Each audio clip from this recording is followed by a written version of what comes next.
It is Sunday, September 14th, and everything is about to change. The next FOMC meeting begins Tuesday in 2 days. Brand new inflation data released, very underreported, unfortunately. Treasury Secretary Scott Bessent arguing this, proving the Federal Reserve is consistently wrong, and says he has a plan to dismantle and replace it. Yes, the active Treasury Secretary openly advocating to end the Fed. If the Fed says they're data dependent and the data has been atrocious, then it seems like there's probably some makeup cuts in order here, or the size of this month's cut needs to be recalibrated. And sure, it can be fixed. Anything can be fixed. You just have to we had to establish that it was broken, which President Trump did. Now we have to go about fixing it. So all eyes will be on the Federal Reserve this week. In 2 days, all 12 voting members of the board coming together to decide the fate, the future of our monetary policy. For almost 9 months, they have refused to cut interest rates, based their decisions on flawed BLS data, which we're going to get into because that's playing a big role in the Trump administration discussions right now, and just how relevant, how necessary the Fed really is. Brand new PPI inflation data out this week. Producer prices unexpectedly dropping again in August, big time, sending year-over-year inflation tumbling. Every month for 6 months, we've been seeing inflation fall. PPI is important, all right? Probably more important than CPI because it shows a much better picture of if tariffs are affecting prices. Are President Trump's tariffs, his reciprocal tariffs, causing inflation, yes or no?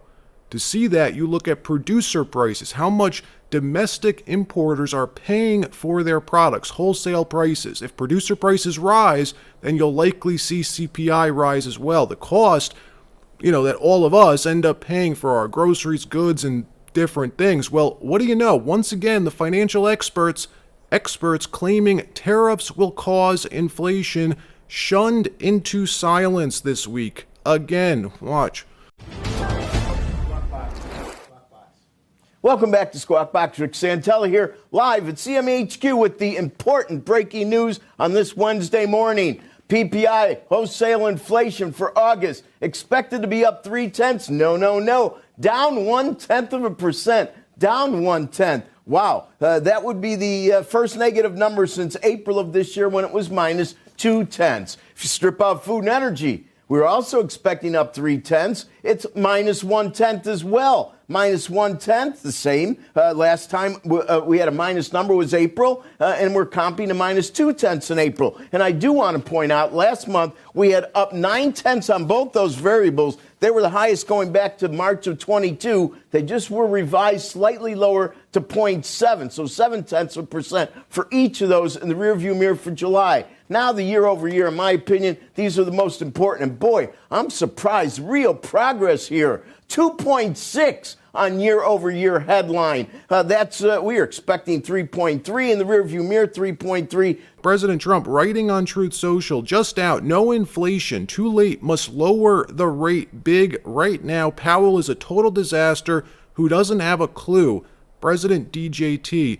Treasury Secretary Scott Bessent saying these inflation numbers add to the litany of evidence that the Federal Reserve in its current form has absolutely no clue what they're doing. Adding that with the jobs data that we saw last week and last month showing this slowdown in job growth combined with tumbling inflation, this is the perfect scenario for the Fed to cut rates.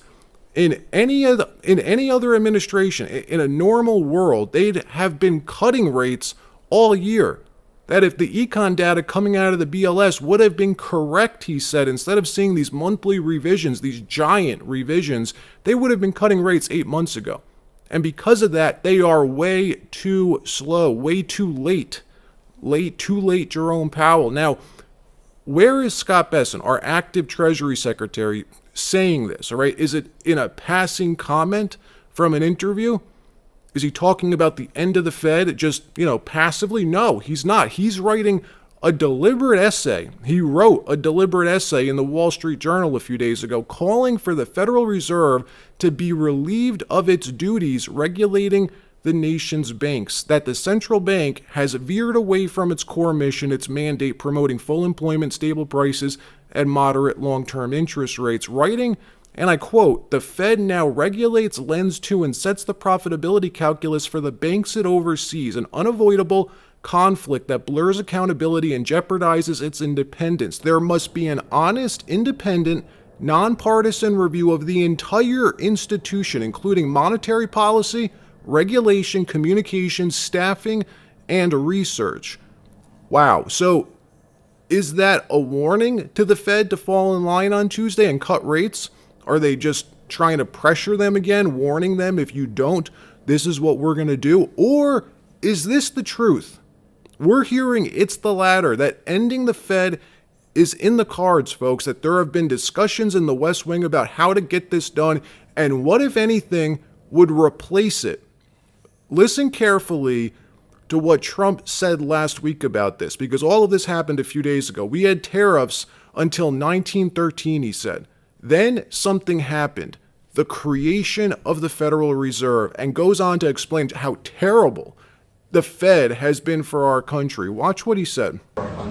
You've also mentioned before they could possibly replace federal income tax. Possible. Do you think that's Someday it's possible. It used to be. So if you go back to 1913 is when they ended tariffs. We were the richest ever from 1850. It was all tariffs. We didn't have income taxes. From 1850 to 1913. In the 1887s, about 1887, they had the Great National Tariff Act. And it was a group of people that got together because our country was so rich, they didn't know what to do with the money. We had so much money, they didn't know what to do. It was a group of very prominent people that were set up to hand out money to everybody because we were the richest we ever were. Proportionately, we were in 1887, around that time, even in 1913. We ended them in 1913. How did that work out? And then we went to the income tax system, and then we had the Depression. And by the way, a lot of people try and say that, oh, tariffs with the Depression. No, they ended in 1913. And then we went to income tax, and then in 1929 you had the Depression. They did try and bring it back in 1931-32, but the Depression had long started, and this poor, beautiful nation was gone. It was gone. We suffered for 25 years. It took 25, 30 years to really recover from the Depression. And we don't ever want to see that happen again. The tariffs are vital to the success of this country. When I say I ended 7 wars, at least half of those wars were ended because of the power of tariffs. I was able to say, well, we're not doing any business with you, or if you're going to war, we're putting a big tariff on you. And all of a sudden they announced that the war was settled. I settled 7 different wars, one going 31 years, look at the Congo and Rwanda, look at that, 31 years, 10 million people dead. I got it settled. And a little bit of that one, less than in some cases, had to do with trade and had to do with tariffs. So, tariffs are vital to our country.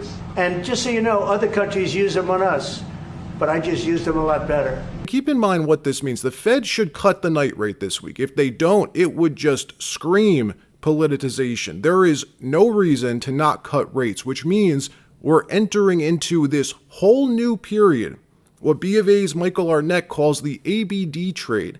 This week, he says, marks the end of the ABB and the ABC trades and the start of a new ABD, anything but the dollar trade. For 8 months, the Trump administration has been purposely devaluing the dollar. The president knows exactly what he's doing. He even admitted that they're purposely doing this in a press gaggle. Why has the dollar fallen so much, and are you concerned about that? Well, I'm a person that likes a strong dollar, but a weak dollar makes you a hell of a lot more money. Hate to tell you, I don't know if you study it, but I study it. And if you look at the yen... I went to Japan and worked, so I know. You understand? Absolutely. Oh, you did go to Japan? I went to work, yes. Well, that means you're a smarter guy than I even thought, and I know you're smart. So when we have a strong dollar, one thing happens. It sounds good. But you don't do any tourism. You can't sell tractors. You can't sell trucks. You can't sell anything. It is good for inflation. That's about it. Bottom line, this policy, this direction is about to be supercharged. What happens when the Fed cuts rates? It weakens the dollar. It's why gold and tangible safe assets are being gobbled up around the world. People are looking to buy assets, tangible assets. Look at the inflows to gold funds since Trump was elected. This is what we're talking about. And this week's FOMC meeting, I believe, will kickstart this, folks. This isn't a one-off rate cut. This is the beginning of a loosening in our monetary policy. All right, that wraps up the news portion of this video. Now let me tell you about the sponsor for today, which ties into everything we've been talking about. StreamX Corp, ticker symbol STEX on the NASDAQ. This is such a perfectly timed period to highlight this company, a new company that was just taken public, which changes gold ownership forever.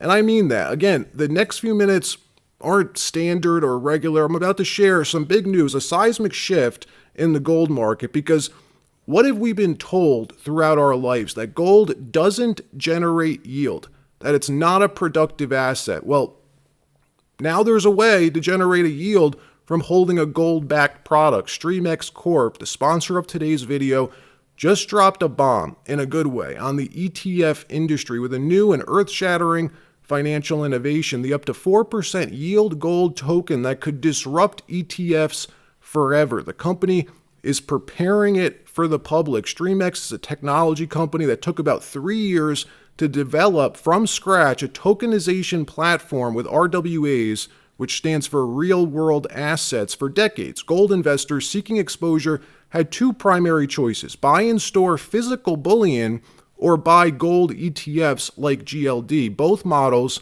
come with inefficiencies, though. Physical gold has storage, insurance, and liquidity obstacles. ETFs charge management fees and never pay a yield. Additionally, many people don't trust the backing of the outstanding shares of GLD compared with the underlying bullion. Into this vacuum, though, steps StreamX with what may be the most radical innovation gold markets have seen in half a century, a fully tokenized, yield-bearing gold instrument backed one-to-one by vaulted bullion and delivering a 4% annual yield. Again, once this tokenized product is actually launched, StreamX, as its owner, should begin generating revenue from it, just like the owner of GLD does.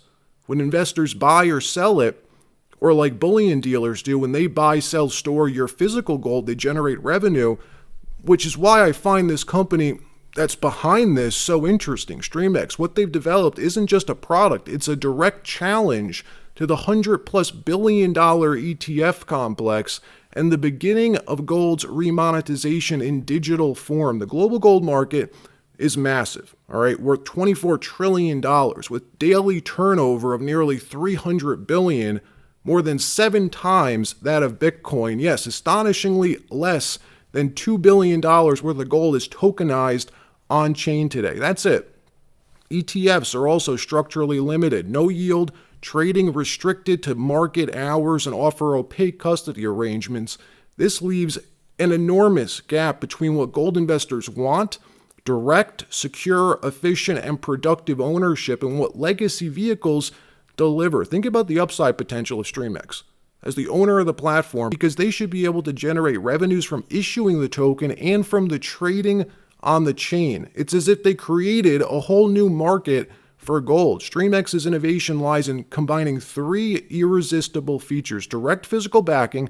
Every StreamX gold token will, according to the company, be tied 1-to-1 to an ounce of LBMA accredited vaulted bullion with transparent on-chain proof of reserves, liquidity, and accessibility. Tokens will trade 24/7 globally with fractional ownership starting at just $1, eliminating the barriers that limit ETF access, and yield generation. Through proprietary structuring, StreamX offers investors an up to 4% annual yield on their gold token, something no ETF can match.